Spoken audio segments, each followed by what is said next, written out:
Welcome to Tangent PropTech, where real estate meets innovation and goes a bit off script. I'm Edward Cohen, PropTech entrepreneur and your host. On this show, we bring on a guest who's shaping the future of real estate. We dive into housing innovation, climate tech, the future of work, and everything transforming our buildings and cities. And of course, we go on some tangents.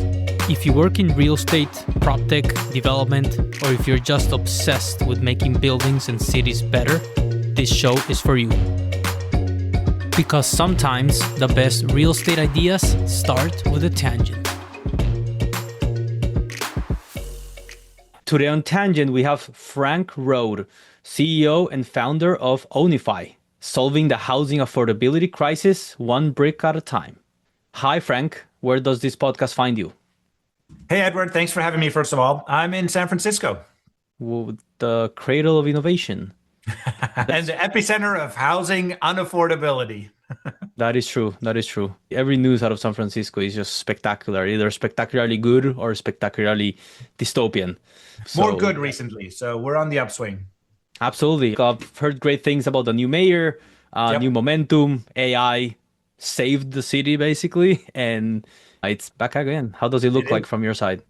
I've been here for a long time, and so it feels a little bit like 98, 99, right? In the first internet boom, there's tons of companies being started, a general feeling of optimism, obviously lots of money coming in on the AI side, but also real estate investors back. And that's really kudos to the new mayor, Daniel Lurie, and the change in the city. And so, yeah, it feels good. That's awesome. Hope the momentum keeps going. Today, we're here to talk about home ownership. For a while now, owning a home has been more expensive than renting on average and across most major markets. By some estimates, owning a home is now 40% more expensive than renting. Sure, you're not building equity as a renter in most traditional ways, but you're at least paying 40% less. So why has the American dream of owning a home become unaffordable, and what pushed you to build a new ownership model with Ownify? Yeah. So if you look at the root causes of that gap between renting and owning, the 40% jump that you mentioned, Edward, there's really a couple of drivers, right? Obviously, one core one is home prices. Home prices continue to go up. The system is engineered to support home prices. We're lacking supply. We're not building enough. And so demand outstrips supply, right, for a number of reasons, and that keeps home prices up. So you have home prices, but you also have the cost of the financing mechanism, which is the mortgage effectively, right? And there's really two components to affordability. One is the down payment, i.e., is it attainable? Can I make the jump into, can I afford the down payment? And then two, it's the monthly payment, and that's really driven by interest rates, right? And a lot of people say interest rates are high. They're actually not high. They're where they've always been, right? In the mid sixes, maybe low sixes. They might come down a little bit, but we're not going to see interest rates in the 2s and 3s like we saw maybe 3 years ago. So I think part of the challenge is also that the consumer got used to very low interest rates, and we're now back to a more normalized interest rate environment. So between home prices and interest rates, the affordability, the monthly payment that you need to be able to afford that starter home has gone up relative to incomes, and incomes haven't kept up. So you look at any of the ratios of whether it's the average home price to the average income, median home price to the median income, payment to income required to afford that median home, all of those have gotten out of reach. And the net impact has been that a whole generation of young people are squeezed out, right? And we now see the statistics of average age of the first-time home buyer last year is now 40, right? It was 32 not too long ago. And so that impact is real, and it's generational. And it's, quite frankly, the reason why I leaned into starting Ownify. And so my journey into this was I built and ran a company called Nomis, which was a pricing engine, still is a pricing engine for mortgage lenders. So it was deep in the bowels of mortgage math for 15 years, and started seeing this challenge that more and more young people in particular are squeezed out, can't afford their starter home. And the mortgage market isn't really leaning into this, right? There you have the standard 30-year conventional, you have the FHA loan. You have products that are basically designed by the government and insured by the government, and that's great, but you have very little innovation, right? So around affordability. And you saw the only idea that someone came up with was a 50-year mortgage, which is a silly thing. And so there's really a need besides many reasons, in a short way, why is it a silly idea, the 50-year mortgage? Because it ultimately reduces the payment only marginally, but significantly reduces the ability to build equity. And it effectively just prolongs the need to pay interest, significantly increases the interest payment. And especially for a first-time buyer who on average stays in their home somewhere between 6 to 7 years before they move on, right? A 50-year mortgage really doesn't make sense. It basically doesn't allow the customer to build enough equity in that short period of time. And so the cost savings don't outweigh the benefits, right, that you might get, or the cost that you're paying ultimately for that increased interest payment. So there's a real need for innovation, right, in home financing. And that's what led me to build Ownify, rethinking the journey, right, and really challenging this notion of why is it a 40% gap between renting and owning? Could we create a path in the middle that splits that affordability, that is more attractive than owning with a mortgage, maybe a little bit more expensive than renting? And so what we've built is fractional ownership, right? This notion of buying your home brick by brick, partnering investors and landlords with their tenants and customers on a journey where the customer over time builds equity, rents a portion of the home, owns a portion of the home, and then when they're ready, they take it over completely. So really what we've built is an on-ramp into the mortgage, right? That is not down payment assistance, but really a fractional ownership structure. So interesting. Yeah. And just to take a step back there, the subsidizing or helping with down payments, which has been a very usual mechanism for local governments to claim they're trying to help with housing affordability. They're just increasing the pool of buyers for the same amount of supply, and ultimately it just exacerbates affordability when you're just focusing on the demand side versus the supply side. I mean, that is a problem, right? And obviously only demand side solutions don't solve the problem. I think the issue with down payment assistance is actually maybe even more pernicious in the sense that, one, they increase leverage even more to the consumer. And then two, they're really only available for people below 80% area median income. And so the issue is actually, if you make less than 80% area median income, the real issue is that there's no affordable supply, right? There aren't any homes in most markets that you can afford, regardless of whether you have down payment assistance or not. Where we see the affordability squeeze really happening is in the missing middle. It's in the 80% to 130, 140% of area median income. So these are professionals with good jobs. They're public sector employees. They're healthcare workers, right? They're folks who you want in the neighborhood who historically have been able to afford, but now they're squeezed out. And they make too much money to afford down payment assistance, right? Or qualify for down payment assistance programs. And so that's really been the target market for us. And that's a large and growing part of the population, right? Folks who make $120,000, $130,000, $140,000 a year, maybe have student debt, right? Have great credit, solid income, but they haven't saved the down payment. They can't make that leap. And maybe they can't afford the monthly payment. And that's the target audience we're helping. Mm-hmm. Interesting. Yeah, certainly there's a lot of type of housing that is needed out there, and certainly different types of income would benefit from more supply. Let's talk about Ownify and your model of helping renters become homeowners brick by brick. It sounds like a different way of describing rent to own models, even though I don't think that's what it is. So tell us how Ownify is doing it and how is it different than rent to own? Yeah, the historical rent to own models are exactly as the term implies. They're rent to own eventually. And the big challenge with rent to own models is that the conversion into ownership has historically been really poor. And sometimes that's by design, right? The landlord, the investor really doesn't want the customer to take over the home. And really they're just slapping on incremental fees, whether that's option fees or incremental rent, premium, et cetera. And so what we've built is very different than rent to own in that we structure an ownership model where the customer has bona fide ownership in the home, and that ownership increases over time. So let me explain what that means. If you think about traditionally the way we've bought homes in the US, when you buy a home, you hold title, your name goes on title, that title gets recorded with a local county courthouse, and then you pledge title to the lender. Mm-hmm. And in over 30 years, usually you pay your mortgage off. And once your mortgage is paid off, the lender releases that lien, right? And you hold the title free and clear. Mm-hmm. And that's why people think the bank really owns my home and I have to pay off the mortgage. And that's all correct. Your title is pledged to the lender.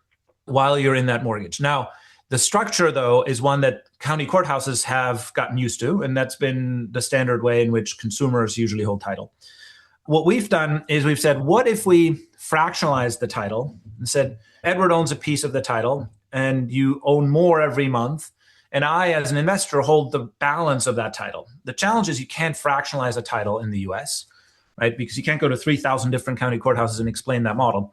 But what we can do is we can place the title into a limited liability company, an LLC, right? You can use a trust to do this as well, but we use LLCs.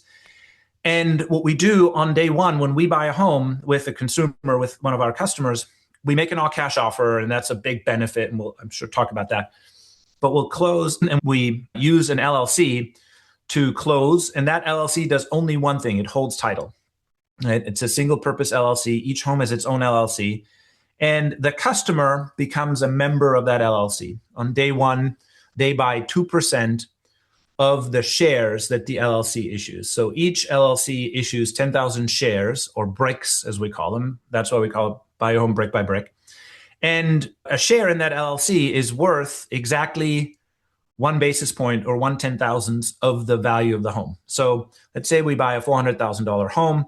We place it into the LLC. That LLC issues 10,000 shares. Each share is now on day one worth $40. So the customer comes in, and the minimum down payment or requirement to participate is 2%. So that's 200 shares of the 10,000. And for that $400,000 home, the customer puts down $8,000. So now they're a member in the LLC, but they're also a tenant of that LLC, right? Because at the same time, they're leasing the home from the LLC. They're signing a 5-year lease agreement that makes them a tenant of that LLC. So the customer structurally is a tenant and also a shareholder of their own landlord, right? And if you think about it, it's pretty unique and it's innovative, but it's also pretty simple. So if you're a shareholder of your landlord, you wouldn't pay rent to yourself. So really what we're doing is we're saying, okay, on day one, you're a 2% shareholder, you're a 98% renter. So your rent is 98% of market. And every month now, in addition to your rent payment, you're buying incremental shares, incremental bricks in that home.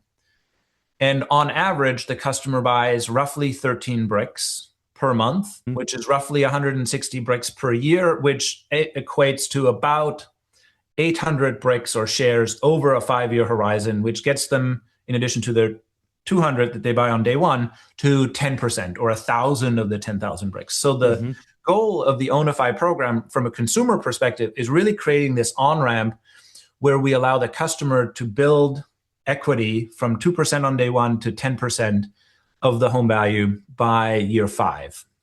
Now, as they're building their equity stack, as they're stacking their bricks, the number of bricks they have to pay rent on goes down. So really for the consumer, the value proposition is renting with equity. You have the benefits of renting, and we'll talk about those in a second, but you're also building equity. And the more equity you build, the lower your rent payment. So you're buying down your rent, if you will, over time. Now, the reason that's meaningfully different than rent to own is in rent to own, generally, you don't reduce the rent. None of the companies that have done rent to own reduce rent over time. You also don't have a real ownership interest. You might have a sidecar savings vehicle or some other mechanism where the landlord charges you more money for that option to buy, but you don't have a bona fide ownership interest the way you do with Ownify. And what that means is, for example, if one of our customers, God forbid, got hit by a bus, those shares in the LLC would go into their estate. They would pass on to their children or whoever, their spouse. It's bona fide ownership, right? It's a private share in an LLC that holds a real asset, the home that you live in. So that's the way in which we build equity. And then the third component, so you have the lease, you have the equity share agreement. The third component is a purchase option. Now, the purchase option is unique in that we don't set the purchase price up front, i.e. the exercise price for the option, right? That exercise price, i.e. the right of the consumer to buy the home from the LLC, is always at fair market value. And we've built an engine that basically marks to market every home using a set of 3 different third-party AVMs to mark to market each home every month. And the bricks that the customer buys every month are at that fair market value. And the purchase option that the customer has to buy the home from the LLC is at that same fair market value. And so really, if you think that through, what that allows the consumer to do is they can dollar cost average into the home, just like they buy shares in a mutual fund, right? Maybe in their 401k. And dollar cost averaging has a bunch of interesting benefits, right? It generally means you buy more on the dips, slightly less on the peaks, but you create this very nice accumulation of equity over time. And so from a consumer perspective, the benefits are you get a low down payment, right, of 2%. You get to pick a home off the MLS, whatever, Zillow. We partner you with an agent. We create a strong cash offer, which means on average, we've closed about 5% below list price, which you can't do with an FHA loan or with a conventional. And then over that 5-year horizon, the customer has the benefits of renting, meaning we cover their insurance, we cover property taxes, we cover the major repairs, and they have the benefit of building equity towards that ultimate purchase. And then at the back end, at the end of 5 years, we're also the mortgage lender that then places them into their mortgage to take over the home. So that's the consumer side. Now, on the other side, obviously, we have investors. Yeah. And so for the investors, the value proposition is you're investing in a co-ownership model where we're buying a home that is rented fractionally and co-owned by the tenant. So why is that attractive? Well, one, I have rental income from day one, right? We don't buy an empty home and then try to find a tenant. We have the tenant pick the home, we buy it below market, and the customer starts paying rent from day one.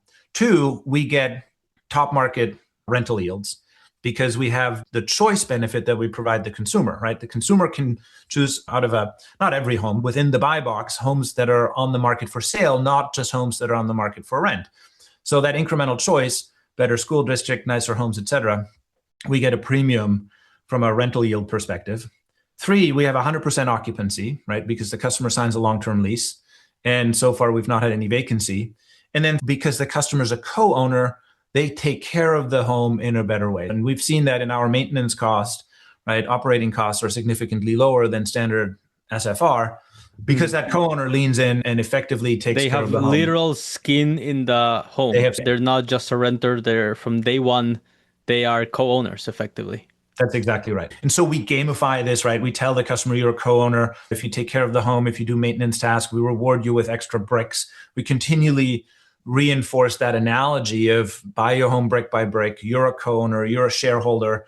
We want you to act like a co-owner and a shareholder, not like a tenant. And Warren Buffett famously said, no one ever washed a rental car. And it's true. Something that you don't own, you don't take care of. But if you have a stake in it, you behave differently. So all that to say, for the investor, you have a great tenancy relationship and a great rental income component. And you're participating in the home price appreciation. Because keep in mind, the investor pool on day one owns 98% of the home. 5 years from now, still owns 90% of the home. So the bulk of the appreciation in the underlying asset goes back to the investors through a fund structure. And in the fund, we use a modest amount of leverage to then lever up that home price appreciation. So between cash flow of somewhere between 6 to 8% a year and home price appreciation, we're targeting a 16% return, and we're well on track to that, right? Again, as an investor, you look at this and go, it's a safe asset class, single family homes. It's as close to owner occupied as I can get through this fractional ownership structure. It's cash flowing and has home price appreciation built in. And a number of our investors care about this. I'm helping solve a real problem, right? I'm helping young people get into their starter home so I can feel good about what my money is being used to do as well. Fascinating. It's fundamentally really shifting that relationship between the housing providers, aka the investors, and the renters. You're aligning incentives here. Since the beginning of time when this industry was created and the transactions were recorded even in biblical times, both the person receiving the housing and the person providing the housing have been at odds. And regulation in certain locations have exacerbated that relationship. But it's truly admirable to see companies like Ownify really trying to break that cycle and put everyone aligned. Well, thank you for saying that. I appreciate that. And to be honest, that wasn't easy building that balance, right? Because you think about a value proposition like ours, it's a two-sided value proposition, right? There has to be benefit for the consumer to attract consumers. There has to be benefit to the investor to attract investors. And that balance has to be fair, right? It has to be neutral. It has to work in a way where both sides benefit. It has to be a win-win. Because if you overweight one side or the other, right, you can provide benefits to the consumer and not investors. And then you're stuck in either impact investing or you're relying on tax benefits or some government subsidy to make it work. And that's a lot of the affordable housing strategy is relying on tax benefits. Or you create structures where, the investors are getting enormous returns on the back of a poor deal for the consumer. And that's unfortunately where historically rent to own has lived, is some of these almost predatory models that maybe have been great for landlords, but really not provided a fair value to the consumer. And I think in order for us to build a meaningful, massive, big generational company here that really introduces equity-based ownership rather than debt-based ownership to the country as a whole, that balance needs to be fair. It needs to be sustainable, and it needs to weather the natural pushback that you'll get from a big industry that is wedded to a model that historically has been mortgage-based, if you will. Yep. I'm assuming you haven't reached the 5-year mark yet with any of the home buyers. Just thinking about human preferences and human needs, and you even quoted a little bit ago how long an average person stays in their home. How do you foresee the graduation rate, or whatever metric you're using, the conversion rate to a home buyer in 5 years, just given the human needs and changes? We have a goal of 50% or better conversion into kind of call it the traditional ownership model, right? Where the customer goes on title and they use a mortgage to then pay off the debt effectively. So that's the goal, is 50% or better, which leaves another 50%. And the simple math on that remaining 50% is that we think 25% will just renew and stay with Ownify. And so after 5 years, renew for another 5 years, you're now at 10% equity. Over the next 5 years, you go to 20% or maybe 25% equity, and you just keep buying shares and equity in the home. And that's a great model, right? And eventually you can then allow the customer to stop, or maybe even reverse and sell equity back into the fund. And so then we've created true liquidity around their number one asset through this brick structure, through this fractional ownership structure. So that's maybe another quarter of the portfolio. And then realistically, a quarter of the portfolio will probably exit without buying the home or without renewing. And things happen, your job moves, or you need a bigger house or a smaller house, what have you. And that's all fine, right? And so there's an exit mechanism that we've built that allows the consumer to keep the majority of their equity. We charge a relisting fee to terminate and then sell the home. But that equity value, that the value of the bricks that the consumer has built, stays, and they can then sell the shares back to Ownify if and when they decide to move on.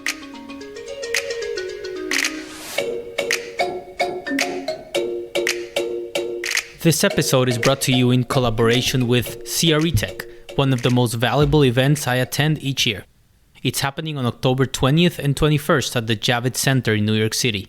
Whether you're a real estate owner, developer, investor, occupier, or tech leader, this is where business gets done.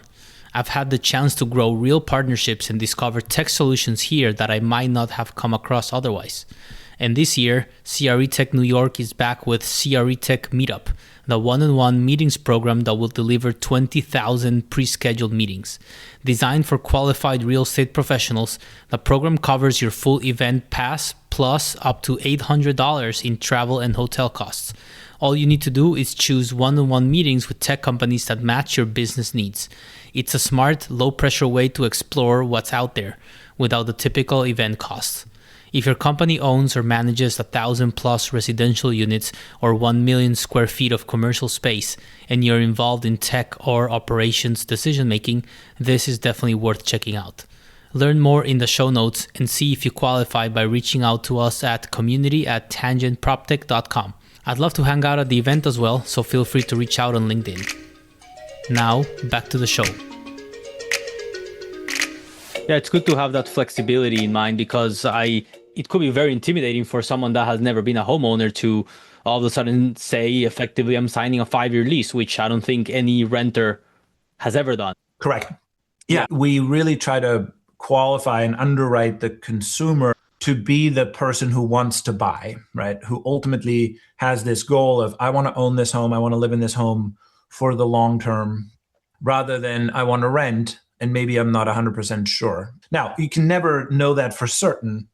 And part of the benefit that we provide is this flexibility of saying, maybe 3 years from now, your life does change and you do want the flexibility to exit and retain the equity value and the value of the bricks that you've built to the largest extent possible.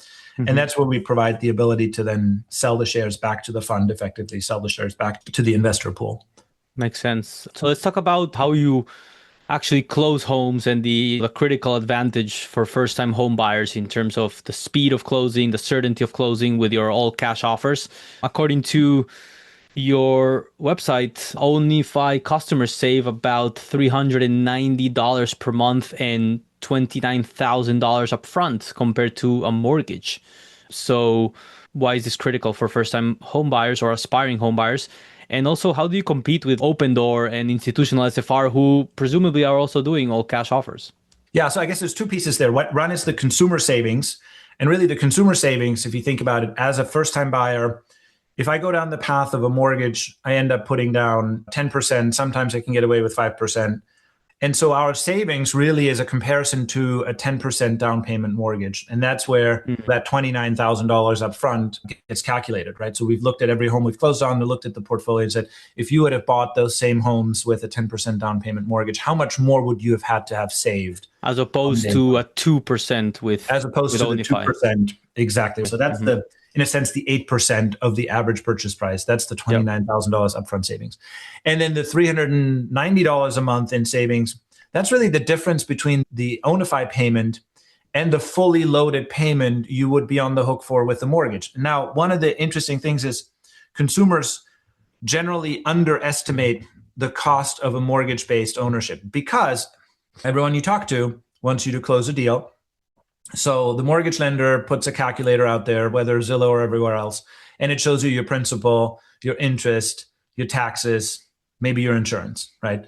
Most of those are estimates. So you really need to understand what are the actual taxes in the county that you live in, what are the actual insurance rates, and usually those are higher than consumers estimate.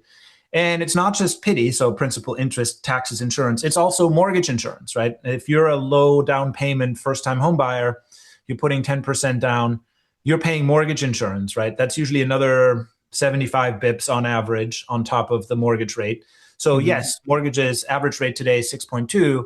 You add mortgage insurance, you're at 6.95, right? Then if you don't have a 740 or better FICO score, you get hit with what are called LLPAs, loan level price adjustments, right? So that may add another 50, 60 bips. So now you're at, call it 7.5. And for a 90% or 95% LTV, you might get hit with another 25 bips. So your mortgage rate is actually significantly higher. Then you add taxes, insurance, and maintenance and repairs, right? Which again, none of the calculators that you see on most of the websites out there tell you that you do need a maintenance and repair budget. If you're buying anything but a brand new property, and even with a brand new property, you will have issues. Last week, one of our customers in Wake Forest had a tree fall over in their backyard, right? They bought the house with Ownify, tree fell over, hit the fence of the neighbor, it hit the water pump of the neighbor's property, right? And it cost a bunch of money.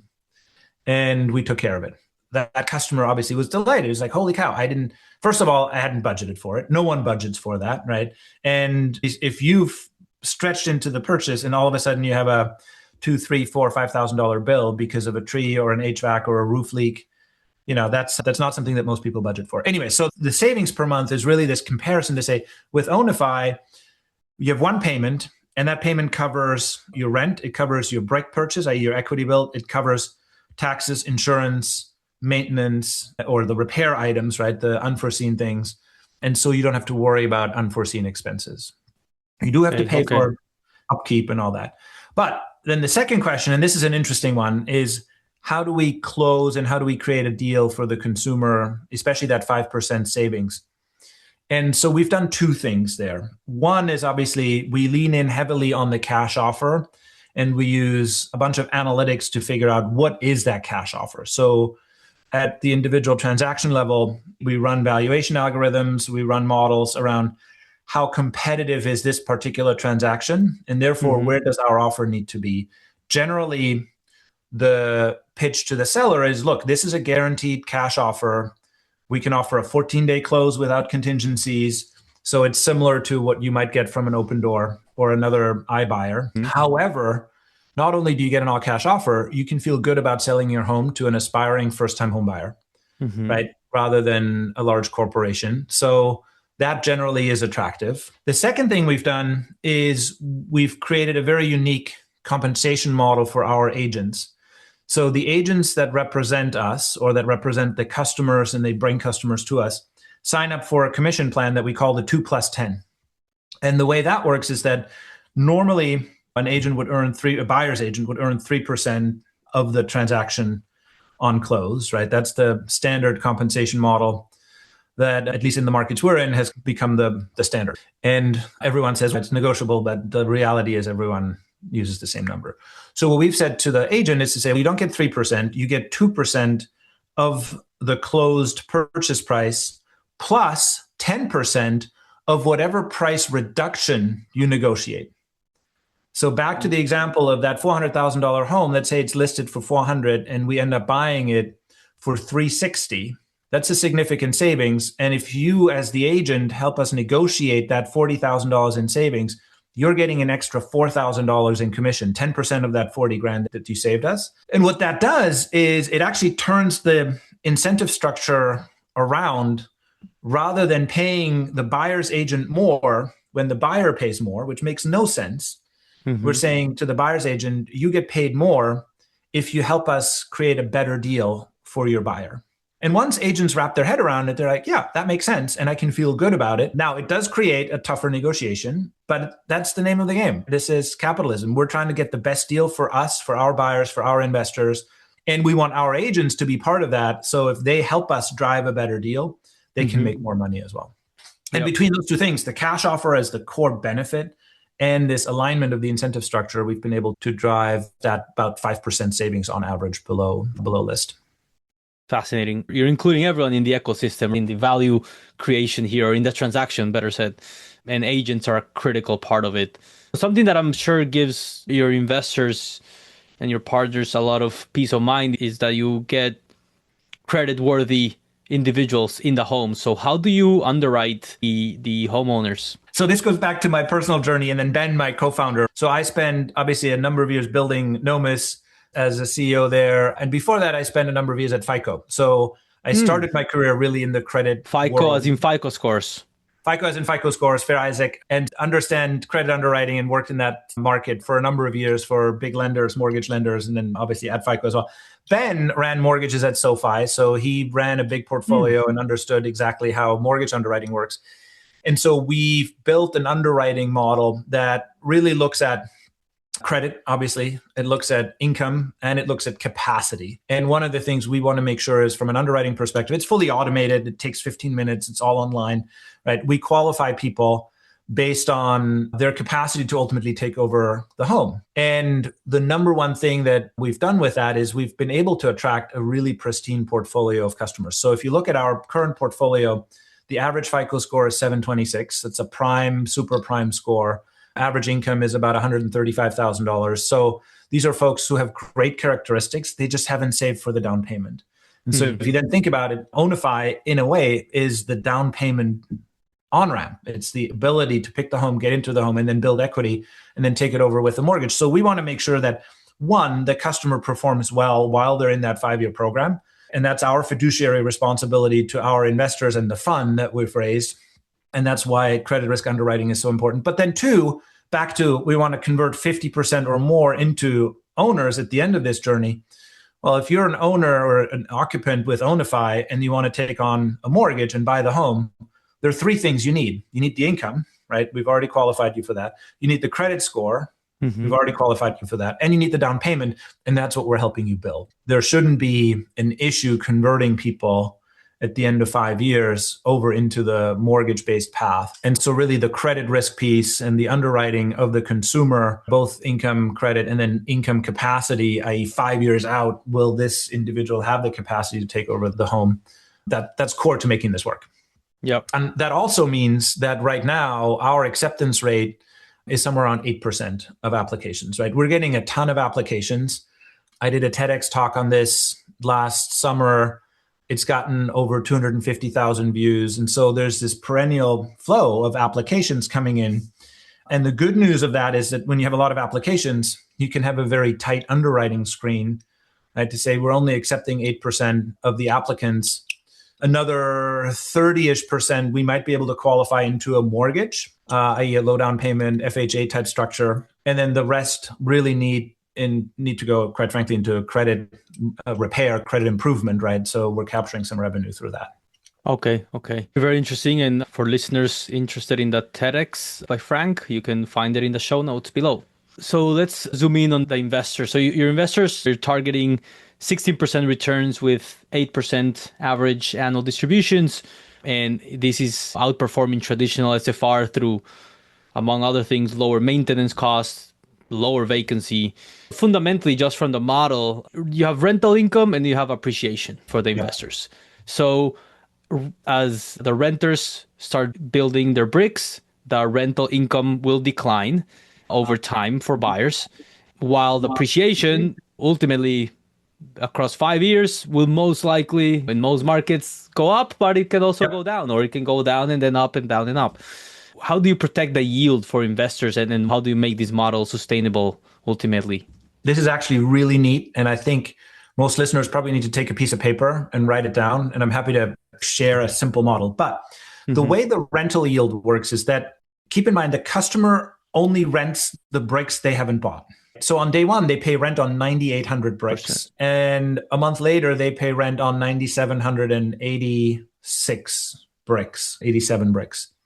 However, the yield that they're paying on those bricks is always the same. So the rental yield that you get when you invest in a single brick stays constant over the 5 years. And in fact, that rental yield, because of the premium, has already baked in a rent escalation. So as an investor, if I invest in a single brick, I get constant rental yield. Now, as an investor, let's say I invest in all of the bricks in the home, right? Or the fund invests in all of the bricks, and then the consumer buys bricks from me. What happens? Well, the customer buys bricks. They're buying a share from the fund, which means cash goes into the fund, and the fund transfers a share in the ledger that we run to the consumer. The cash that goes back into the fund immediately goes back out into new bricks in the next home. So it continues earning that same rental yield. And that's how we protect the overall yield to the investors is, yes, mathematically, the dollar amount of rent that an individual consumer pays for an individual home, that absolute dollar amount goes down over time, and consumers like that. But the rental yield that the investor gets on their $250,000, $500,000 investment, however much they put into the fund, that rental yield stays constant. And that's an important part of the model, is recycling the cash, recycling the bricks. And if you think about it from the individual brick perspective and collecting a rental yield on an individual share in that LLC, that's really how the rental yield gets protected. Interesting and creative. So you're based in Raleigh-Durham, North Carolina Triangle? That's where we launched, correct? Yeah, okay, that's important for context when mentioning the 130,000 average income for the home buyers, but also, how are you thinking of expanding into more markets? What's the market selection playbook? So we've built a portfolio in Raleigh, right? And the average there is about a $390,000 average purchase price for, on average, a 3-bedroom, 2-bath, 1,700 square foot home. So these are starter homes in Raleigh and Durham. We now have some in Charlotte. We have some in Dallas. We have some in Nashville. So we're expanding market by market. And really the rollout is driven by two things. One, obviously, we look at the 330 or so real estate markets in the US and try to understand what are the underlying fundamentals that support this model. And the underlying fundamentals are home price appreciation. And home price appreciation does two things. One, it makes it harder for the consumer to get in. Therefore, there's more demand for a financing solution. And two, it increases the return to the investors. So as a fiduciary to the investors, right, I want to make sure that we're investing in markets that have strong underlying fundamentals. And then you look at what drives home price appreciation. It's usually some sort of combination of supply constraint and increase in demand. And increase in demand is driven by job creation and household formation and young people moving in and all of the kind of macroeconomic drivers. So we've built a pretty sophisticated model there to rank order all the markets, which is why me living in San Francisco, we said, let's launch in Raleigh. And we've done really well with Raleigh because the Triangle has 3 great universities, a lot of tech, right? A lot of healthcare, a lot of strong economic activity, and therefore continues to see home price appreciation. Even in a market where nationwide, maybe you're seeing flat or 1%, 2%, 3% home price appreciation, Raleigh is outperforming that, as are some of the other markets. So really the playbook, Edward, to answer your question is, we're looking at individual markets and we're rolling out in those markets. And we also have had investors come in, bigger investors who say, I have a thesis on a particular market, or I have a mandate, I want to solve this problem in a particular market. And I like fractional ownership because it works better than maybe down payment assistance or other kind of funding models that I've looked at. So we're working with a couple of investors to launch programs specifically into individual markets, right? And so we're looking to announce more of those launch markets in 2026 and beyond. Very cool. Love how you partner with all the stakeholders that you touch. We're coming up on time here. I do want to be respectful. Just a short parenthesis. Do you want me to ask you about the Ownify Home Fund? Or I thought if you want, I was going to ask you about Trump's order to quote unquote ban institutional SFR. If you want to weigh in on that, or we can just focus. Happy to weigh in on this. I think two things, right? I think Trump generally has a negotiating style where he makes an outrageous statement and then backs off, right? And we've seen that time and time again. And so I don't think that the initial statement is what ultimately comes out of the legislative process and the sausage making. Two, if you look at the actual proposal of keeping corporate investors out of SFR, I don't think that's a wise direction, right? Because reducing the amount of capital that goes into solving housing just makes housing more expensive. It doesn't solve the problem. It just paints a politically expedient enemy, which is Wall Street. And that you can appeal to some base, and that's fine if you're a politician, I guess. It's not a solution.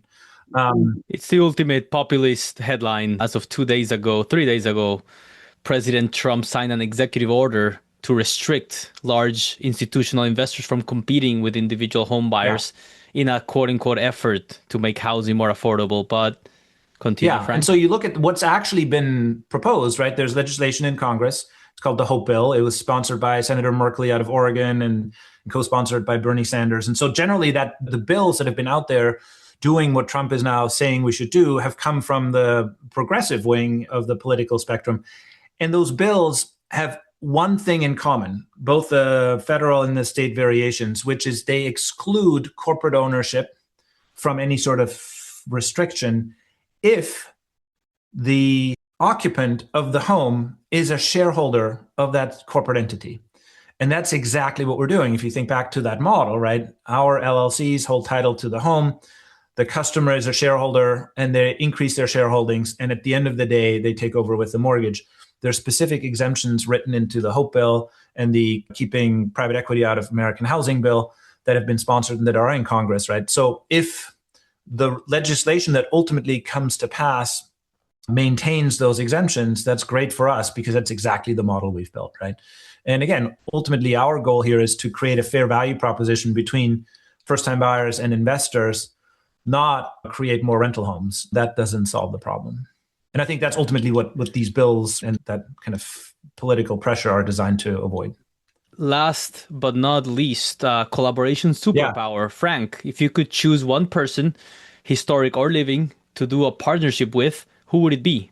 That's a great question. I don't agree with his politics, but I'd probably pick Elon Musk because he's brilliant, he's smart, he's got enough money to move the needle, right? And he knows how to break through barriers. So I think he would honestly be the superpower to make this work.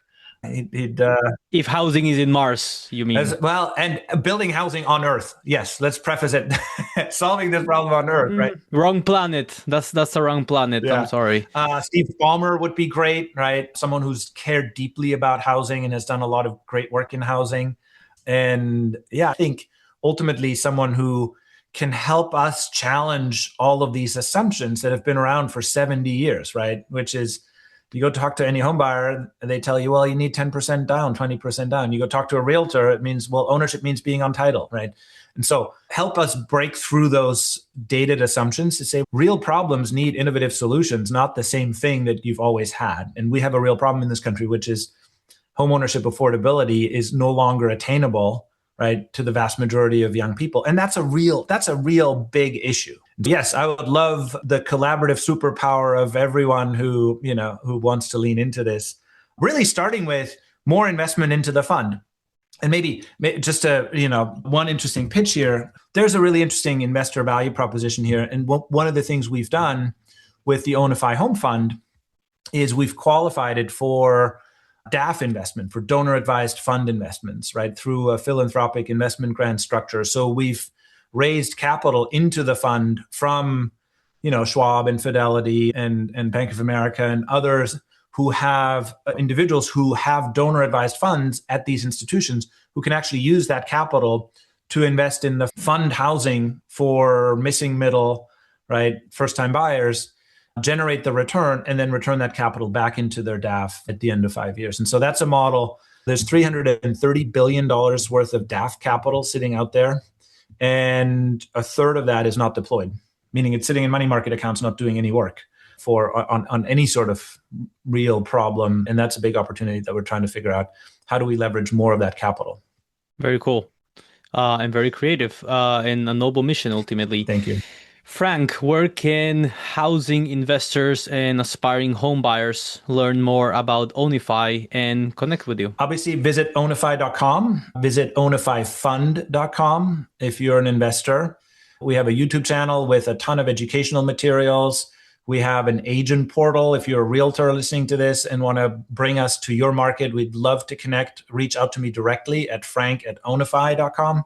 And I'd love to connect, whether you're an aspiring buyer, whether you're a realtor working in the space, whether you're an investor, right, looking to help solve this problem. There's a big mission here and a big need, but also, quite frankly, a huge opportunity. And that's what I'm excited about.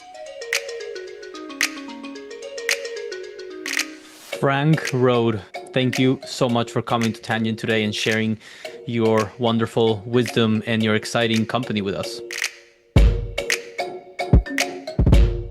Muchas gracias, and thank you for listening to this episode of Tangent PropTech. If you learned something new or enjoyed the conversation, text a friend the link to this episode right now.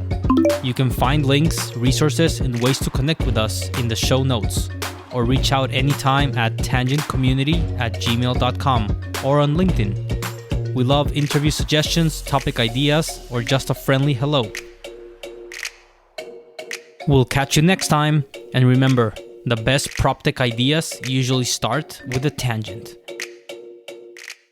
If you're building something impactful in real estate or tech and want to reach our audience of decision makers, investors, and operators, email us, tangentcommunity@gmail.com.